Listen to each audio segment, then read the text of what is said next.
Bowel Cancer Research is a leading charity which looks into medical research around digestive complaints and for those with bowel disorders. For this campaign, we've teamed up with Tonia Buxton and the Mac twins to create some very exciting, delicious and nourishing Christmas recipes which all have a specific component which can support digestive health.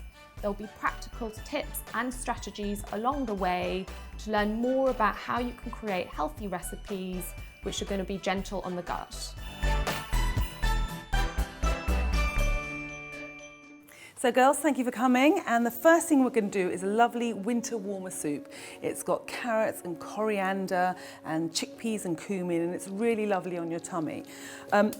In order to make these soups, and what I really like to do first is to put the spices in dry. So I just put my pan on, there's no oil in there at all. So this is cumin, I've got cumin seeds. You can get ground cumin if you like, but I like the cumin seeds because then they start to pop.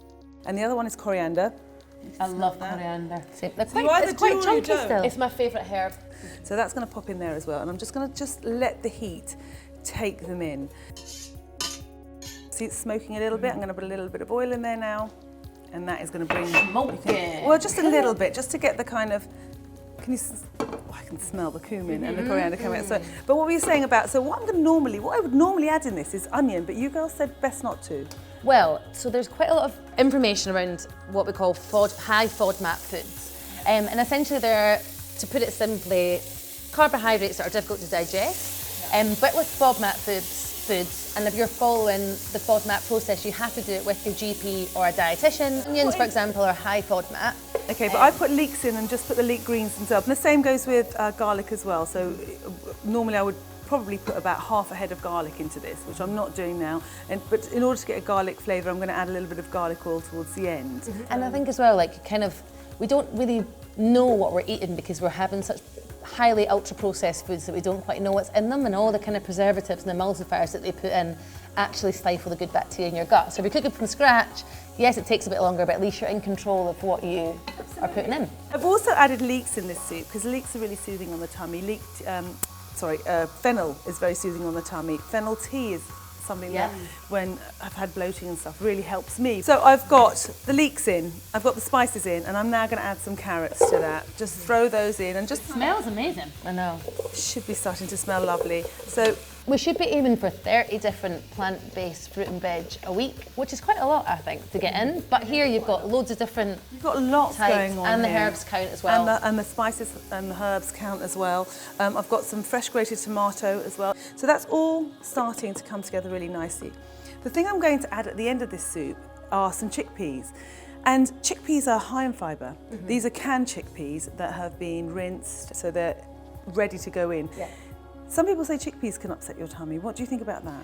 So the reason that chickpeas are kind of come under scrutiny or in the firing line is because they have got such a high fibre content. So what we're realising, fibre is kind of like the unsung hero of nutrition.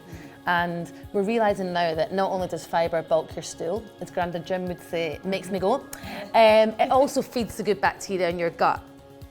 But there's kind of a lot of new science around fibre, but also if you eat too much of it too quickly, it can cause bloating. And so we always say, introduce it slowly if you're going to introduce it. So in this case, what I'm going to do is I'm not going to put the chickpeas in now because I want to have them whole at the end of the soup, and I'm going to blitz the soup.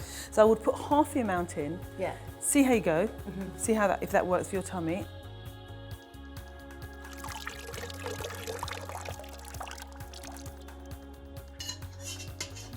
So soup is a great way to get lots of fibres in. So for me, soup is a great way of having a wonder food that's very easy to digest and you can get a lot packed in. What this soup needs now, so I've added some vegetable stock to it as well. I haven't added any salt yet. I'm going to wait till everything simmers down. It needs about 20 to 30 minutes simmering down.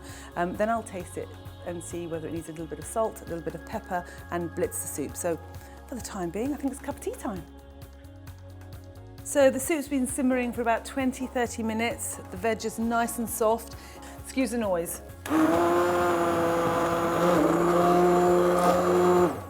And there we go. That's beautifully blitzed. Now at this stage, I would normally add the chickpeas in to warm, and then just for a couple of minutes to warm through, and then I'll serve the soup. But because we are not sure where you are on your sensitive tummy journey, I'm just going to put some chickpeas on top so people can avoid them if they want to.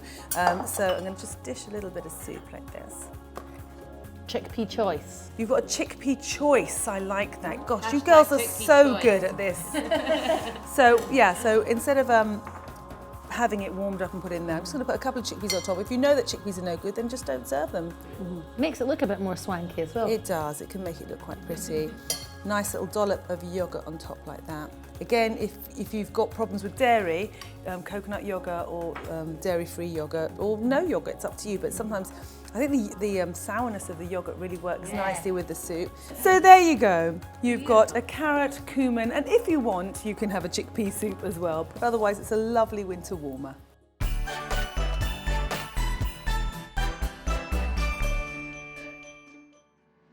So everyone loves a roast turkey, don't they, at Christmas time? And that's quite comfortable on the tummy in most cases, isn't it? So what I thought I'd do is I'd make some turkey burgers. So we've got the Christmas theme, but it's a little bit different. Now this is the easiest turkey burger recipe you'll ever come across. Literally everything goes into the bowl and you squish it together. So even we can do it. Even you girls can do it. Excellent. All right, let's go. So the first thing I'm going to do is I'm going to add a couple of eggs.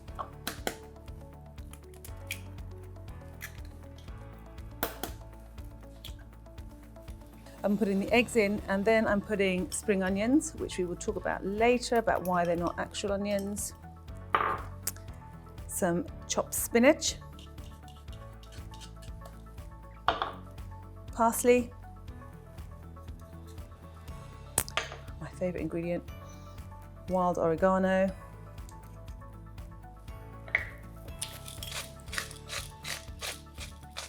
Salt. Pepper, feta cheese, which I'm going to just crumble in like that. And there's no other way of doing this apart from getting down and dirty. So, hands in, and just squish that all together to make sure that you mix the egg in really well. It's not for the squeamish, that's for sure. The burger mixture is ready. That was really easy. Okay, so it's a little bit wetter than a burger mixture would normally be because I would normally put some breadcrumbs in. But because a lot of people have gluten intolerances, I haven't put it in. So, but if you know that you're okay with that, breadcrumbs actually help bind it together a little better. So you can make them into koftas or you can make them into burgers. I'll just put a little bit of oil on my tray here. I mean, so much quicker than roasting a whole turkey as well. Oh, I know. It really is. So, as I said, you can make it into burger shapes or kofta shapes, but I'm going to make these into burger shapes. And you literally make a ball, pat it down. And I didn't put onions in these. I put spring onions in, again, for what we were saying about people's sensitivities with their tummies. It's just a case of finding out, swapping in and out. So I've also got feta cheese in here, and a lot of people have dairy intolerances. But if you have dairy intolerances to cow, then you can find goat's feta and sheep's feta. So, you know, try those out and see which one works for you. Yeah, I think as well, like with the gluten intolerances and dairy intolerances, and we see a lot of that at the gut stuff, and I think you can get gluten and dairy intolerances tested with your GP. Actually, I need you to give me a hand. Because I've got dirty hands, I'm going to go and wash my hands, but I want you to just put that in the oven for me, please. Sure. So you can grill these if you like, or if you want, you can put them in the oven, which is a quicker and easier way, I think, to doing it. Open the oven up, pop them in, 180 for about 20 minutes each side, but check that they're cooked in the middle.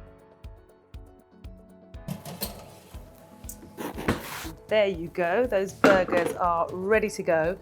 And it's really simple to serve. I've got a chopped tomato salad here, but you know, if your tummy's okay and you want some slice of raw onion in there, that tastes really good too. But so you do whatever suits you, and it's so easy to serve. Literally, get one of these burgers, and get this one here, into a pitta, or if you're gluten intolerant, you can put them on lettuce leaves and have it like that if you like, and just have the burger like that. I'm gonna fill that up with tomato salad. Tomatoes also really high in polyphenols, which your gut bugs love. Yep, absolutely. So giving them a wee treat. And I'm putting a dollop of tzatziki on them. Tzatziki cools it down so you can eat it quicker. You can eat it quicker. So, and there you go. You've got some lovely turkey burgers. Girls, I think you owe me a dessert.